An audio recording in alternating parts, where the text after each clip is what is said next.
Economic justice can be elusive, especially in a place like Mississippi. But here, in our nation's poorest state, nonprofits are working in partnership with the communities they serve, and they're creating real, meaningful change. These organizations and initiatives provide models for improving the lives of women and vulnerable children.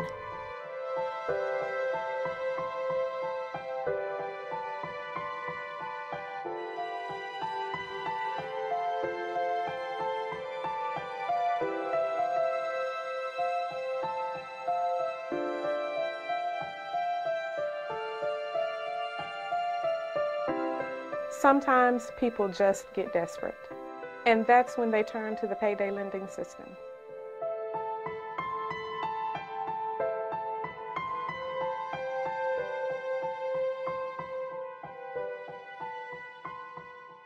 My role as community organizer with the Mississippi Center for Justice is to engage stakeholders and consumers to advocate on behalf of statewide payday lending reform.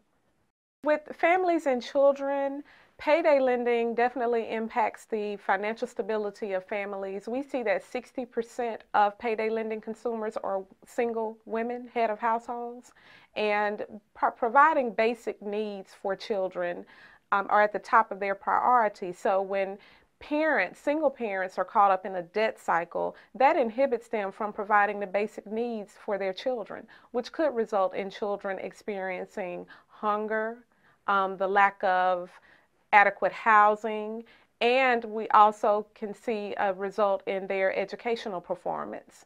So it all goes back to financial stability and being able to provide the basic needs for families and children. And payday lending often strips that ability from single mothers and families. Along with our other issues to advance racial and economic justice, we focus heavily on predatory lending, payday lending in particular. And our focus on payday lending is to seek statewide policy reform so that consumers will have more time to repay the loans, as well as lower the fees they have to pay on the loans, so that the loans can actually be useful in times of financial distress. My name is Alice Washington, and I am fighting the payday lenders. First time I walked into the door of the payday lenders was back up in '09, and I was trying to pay my bills. The first time I went in, I got a loan for $100, and now they saying I owe $15,000. Don't see how I owe that much, but that's what they are saying. It's not that I'm not trying not to pay, but what they have done, they have made it a little impossible for me to pay them back. What they are doing to me now are threatening me, telling me that if I don't come in, they're going to prosecute me, put me in jail. I had one person to call me up and say that if I don't come in, this was just like 2 weeks ago, was telling me that they was setting up to have me put in jail. Hi, Alice. This is Donna from. I'm calling in reference to your account. Let you know that you are now 2 months past due. If you do not settle up your account ASAP, we're going to be forced to turn it over to the district attorney, and you will be have a warrant placed for your arrest for writing worthless checks. We need for you to contact us as soon as possible. And thank you.